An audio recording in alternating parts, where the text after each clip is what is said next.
We are back. You're watching CNN. I'm Brooke Baldwin. Thanks for being here. A Friday full of legal setbacks for the Trump administration. Just in this past hour, a federal judge in New York has blocked a ruling that made it more difficult for immigrants to obtain legal status if they were seeking public assistance for things like food stamps.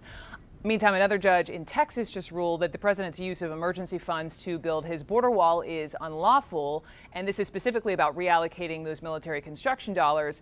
And then finally, in D.C., an appeals court ruled that the president's accounting firm must now comply with House Democrats' demands for 8 years. Okay, so this is Rich. President Trump has been running around telling everyone that he brought back free speech in America. He's been saying he's the defender of the First Amendment. He claims he's protecting Americans from censorship and government overreach, and his supporters eat it up. They love the narrative that Trump is the guy standing up for your right to speak freely while everyone else wants to silence you. There's just one massive problem with that story. It's complete garbage, and federal judges are now calling him out on it in the most brutal way possible. Here's what's actually happening. Multiple federal judges have issued rulings this year, we're talking 2025, that basically say Trump's administration is the one violating free speech rights, not protecting them, violating them. These judges are finding that Trump officials have illegally targeted speech they don't like. They've gone after media organizations, law firms, unions, critics, anyone who says something the administration doesn't want to hear. And the courts are saying, yeah, that's unconstitutional. That's exactly the kind of government censorship the First Amendment is supposed to prevent. So Trump's whole free speech defender image, it's collapsing under the weight of actual court rulings that show he's doing the opposite of what he claims. And it gets better. Harvard University, yes, that Harvard, just filed a major lawsuit against the Trump administration. They're accusing Trump of using so-called viewpoint diversity mandates to interfere with campus speech and force universities to adopt the government's ideological line.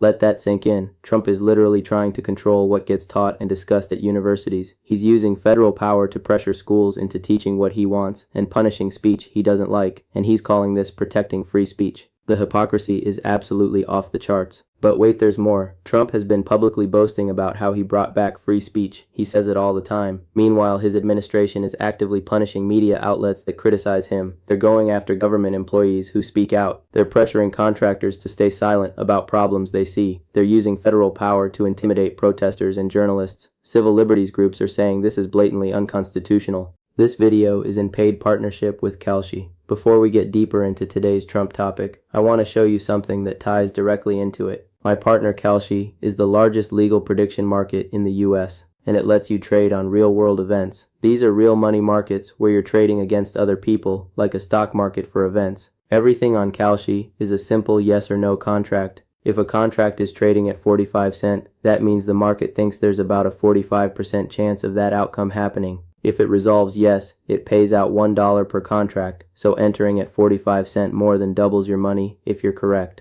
Since today's video is about Trump, I literally checked the Trump-related markets on Kalshi before filming just to see what people are trading on right now. You can build a position, scale in and out, and even earn interest on long-term trades before the market resolves. Kalshi is available in all 50 states, has over 1 million users, and has facilitated billions in trades. If you want to try it, Kalshi is giving you $20 when you trade $100. You can go to my partner link, https://kalshi.com/playersunlimited, and use code playersunlimited when you sign up. Thanks to my partner Kalshi, and now back to the video. And Trump's response is to claim he's the victim, to say that any pushback against his censorship is actually censorship of him. In our politics lead, a federal judge's ominous signal to Donald Trump and one of his top legal allies in the failed and unconstitutional attempt to overturn the 2020 election. The judge today writing that Trump and attorney John Eastman may have been planning a crime. Judge David Carter, a Clinton appointee, wrote, quote, "Based on the evidence, the court finds it more likely than not that President Trump corruptly attempted to obstruct the joint session of Congress on January 6, 2021. The judge also writing, quote, "The illegality of the plan." It's wild. So here's the real story. Trump isn't defending free speech. He's trying to rig the entire information ecosystem in his favor. He wants to control what media says about him, what universities teach about him, what government employees can reveal about his administration. And he's using the language of free speech, claiming he's fighting censorship, to justify his own censorship of critics. It's Orwellian. War is peace. freedom is slavery, and apparently censoring your critics is defending free speech. And the courts are seeing right through it. Federal judges, including some Trump-appointed judges by the way, are issuing ruling after ruling that says Trump's free speech claims are bogus. They're finding that his administration is violating the First Amendment, that they're targeting disfavored speech, that they're using government power to silence dissent. And these aren't close calls. These are rulings where judges are basically saying, come on, this is obviously unconstitutional. What are you doing? Now, Trump's defenders are going to say he's fighting back against real censorship. They're going to point to social media companies that ban conservative voices. They're going to talk about mainstream media bias. They're going to say universities are indoctrinating students with liberal propaganda. And look, there are legitimate debates about media bias and campus culture and content moderation on social media. Reasonable people can disagree about those issues, but that's not what Trump is doing. He's not having a debate. He's not proposing reforms through proper channels. He's using the power of the federal government to punish speech he doesn't like and reward speech he does like. That's textbook viewpoint discrimination. That's exactly what the First Amendment prohibits the government from doing, and judges are calling him out on it. Here's why this matters so much. If Trump can successfully rebrand government censorship as defending free speech, if he can use federal power to control information while claiming he's the victim, then words don't mean anything anymore. Free speech becomes whatever Trump says it is,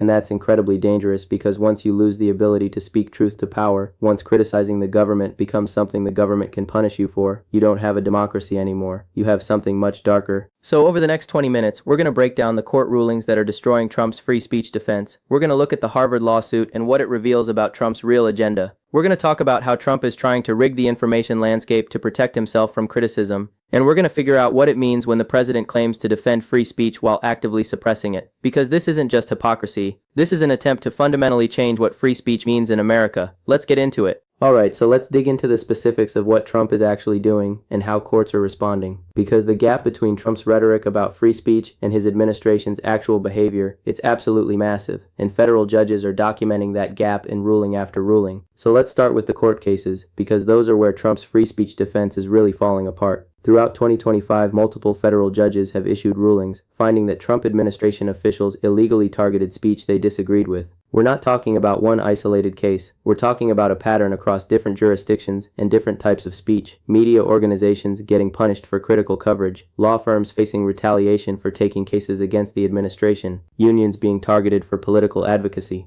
And in every case, the pattern is the same. Trump officials use government power to punish speech they don't like, and then claim they're the ones defending free speech. One of the most significant rulings came down earlier this year when a federal judge found that Trump administration officials violated the First Amendment by pressuring social media companies to remove content critical of the administration. Now here's the twist. Trump and his allies spent years accusing the Biden administration of doing exactly this. They said Biden officials were censoring conservatives by working with tech companies to moderate content, and they were outraged about it. They called it the biggest free speech violation in American history. But now that Trump's doing the same thing, now that his officials are the ones pressuring platforms to take down content, suddenly it's fine. Suddenly it's necessary. Suddenly it's defending America. The judge didn't buy it. The ruling basically said you can't use government power to suppress speech you don't like, even if you're doing it through private companies. That's viewpoint discrimination. That's a First Amendment violation, and the fact that you're claiming to protect free speech while you do it doesn't make it legal. It just makes it more cynical. And this isn't an isolated ruling. Multiple judges have issued similar findings. In one case, Trump officials tried to punish a media organization by revoking their press credentials and blocking their access to government information. The organization sued and won. The judge said, yeah, you can't ban journalists just because you don't like their coverage. That's retaliation for protected speech. In another case, the administration tried to cut federal funding to a university that was teaching courses critical of Trump's policies. Again, the judge said, nope, that's unconstitutional. You can't use federal money as a weapon to control what universities teach. Now let's talk about the Harvard lawsuit, because that one is absolutely explosive.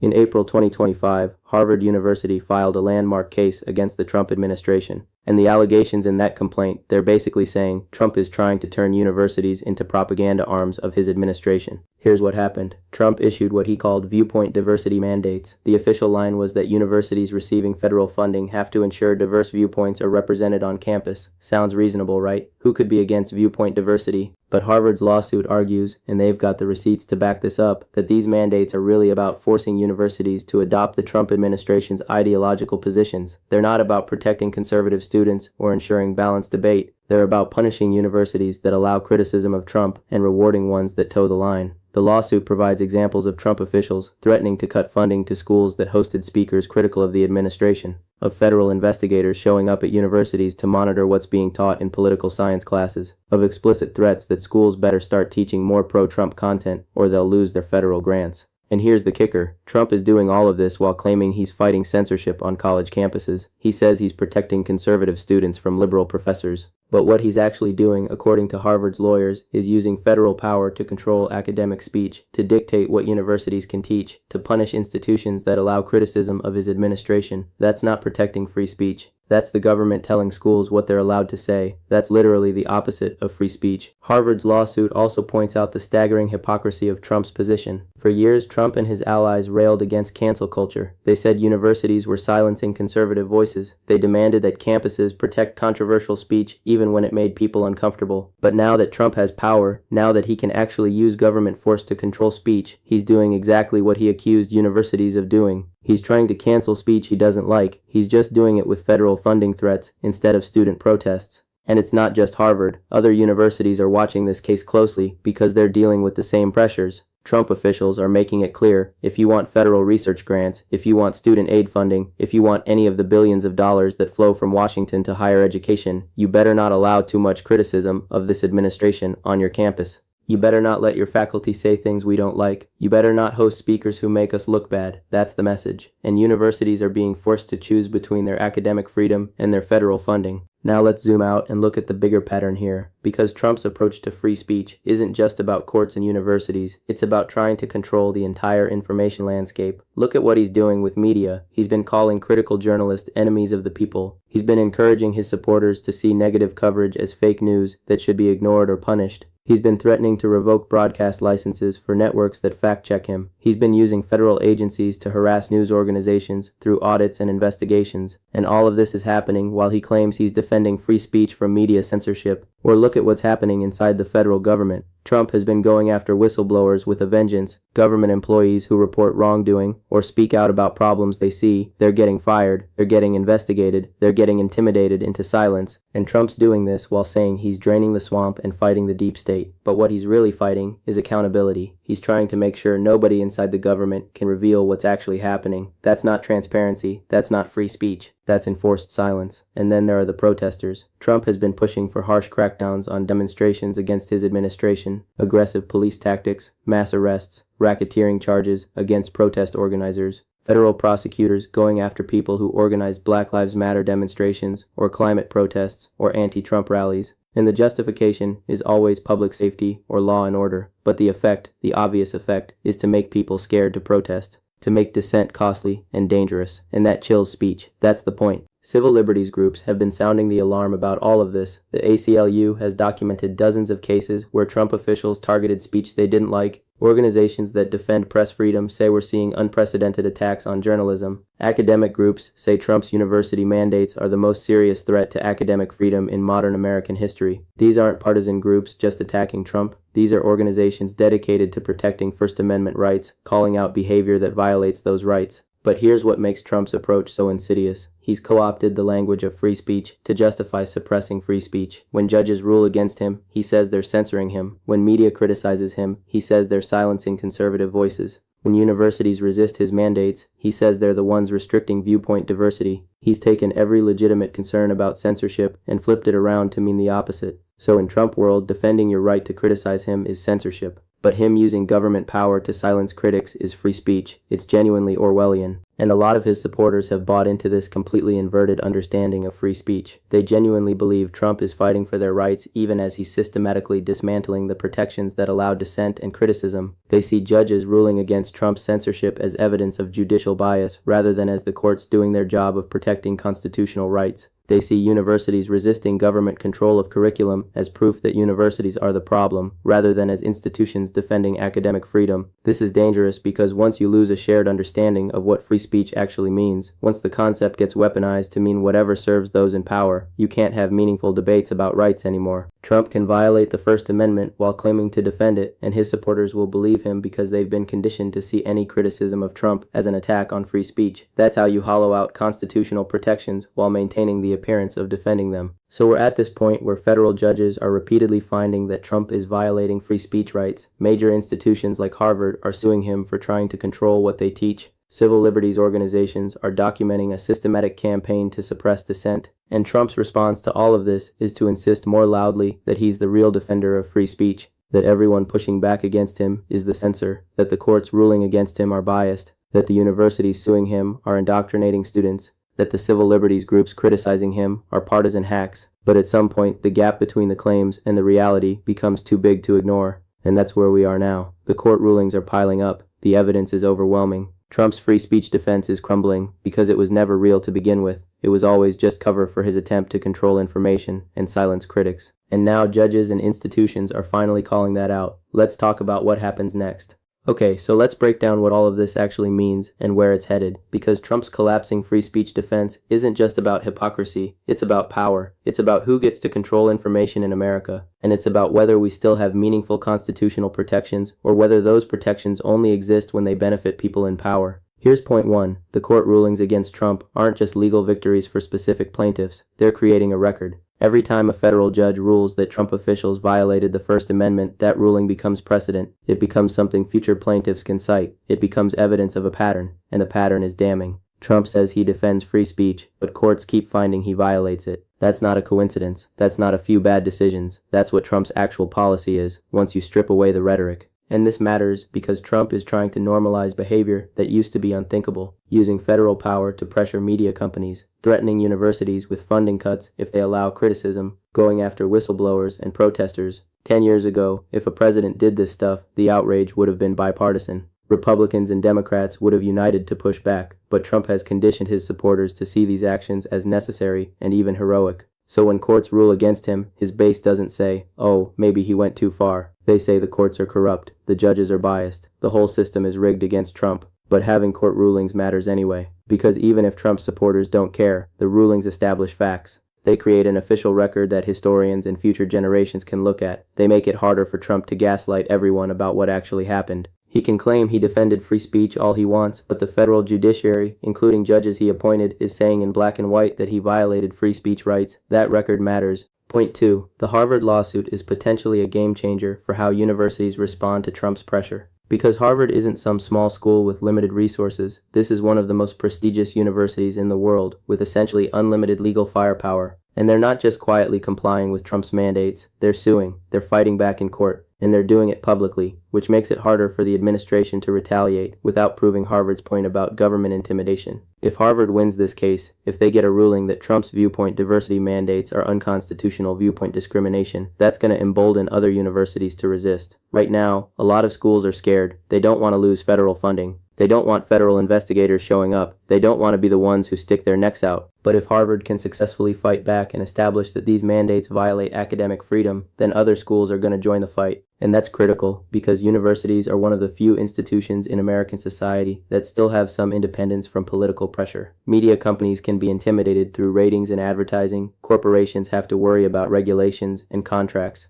But universities, especially elite private universities, have endowments and prestige that give them leverage. If they collectively decide to resist Trump's attempts to control academic speech, they can actually push back effectively. That's why this Harvard lawsuit is so important. It could be the start of institutional resistance rather than institutional capitulation. Point 3. Trump's approach to free speech reveals something really dark about his second-term strategy. He's not trying to win the argument, he's trying to control the argument. He doesn't want to persuade critics, he wants to silence them, and he's using every tool of government power to do it. Funding threats, legal harassment, regulatory pressure, investigations. The message is clear. Criticize Trump and you'll pay for it. Support Trump and you'll be rewarded. This is textbook authoritarian behavior. Leaders in Hungary and Turkey and Russia do the same thing. They don't ban opposition speech outright because that looks too obviously dictatorial. Instead, they make opposition speech costly. They use government power to punish critics and reward supporters. They control access to resources and platforms. They intimidate through legal threats and regulatory harassment.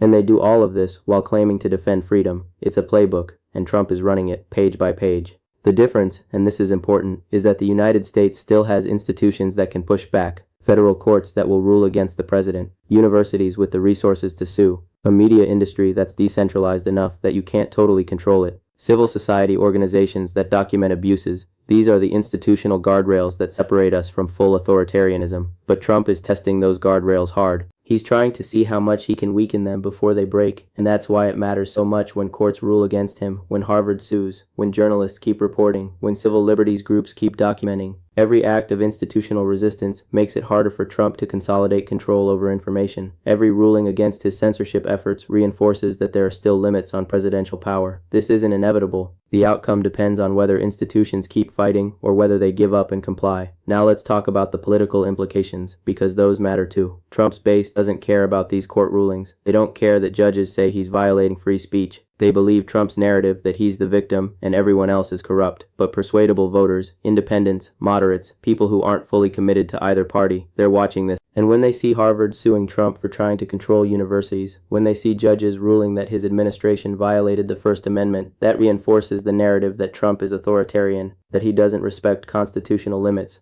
that he'll abuse power if he can get away with it. Democrats are absolutely going to use this in 2026. They're going to run on Trump's attacks on free speech. They're going to highlight the court rulings. They're going to talk about universities being forced to censor themselves to keep federal funding. They're going to frame Trump as a threat to constitutional rights. And in competitive districts, that message could work. Because people who care about civil liberties and academic freedom and freedom of the press, those people exist in both parties. And Trump's behavior on this stuff is pretty hard to defend if you actually care about First Amendment principles. But here's the scary part. Even if Trump's approach costs Republicans politically, the damage to free speech norms might be permanent. Because Trump is teaching a generation of Republican politicians that you can attack critics and claim you're defending free speech, that you can use government power to suppress dissent and call it fighting censorship. And future Republican leaders are going to remember that this worked for Trump with the base. They're going to use the same tactics, and over time those tactics become normalized. They become just how politics works. And if Democrats ever decide to use the same playbook, if they decide that they can weaponize government power against critics because Republicans did it first, then we really are done.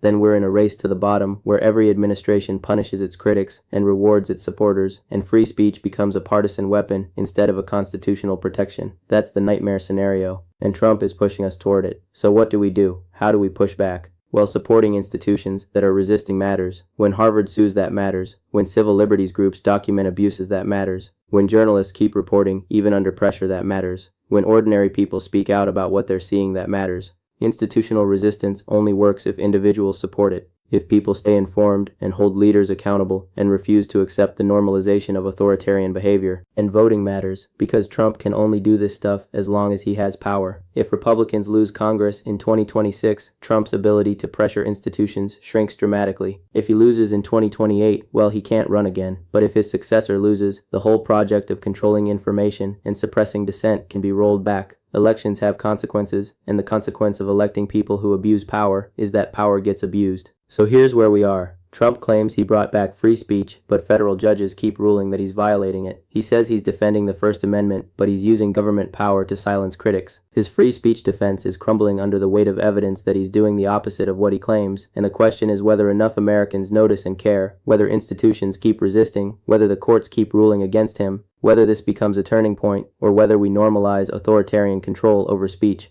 This isn't abstract. This is happening right now. Trump is testing how far he can go, and the answer to that test depends on how we respond. Do we accept his redefinition of free speech as speech that serves him, or do we fight for the actual First Amendment that protects everyone's right to speak, even when it makes powerful people uncomfortable? That's the fight. And how it turns out is going to define what kind of country we live in. Pay attention, push back, support the institutions that are resisting, because this matters more than almost anything else. Free speech doesn't protect itself. We have to protect it, and that starts with seeing through Trump's lies about defending it while he's actively destroying it.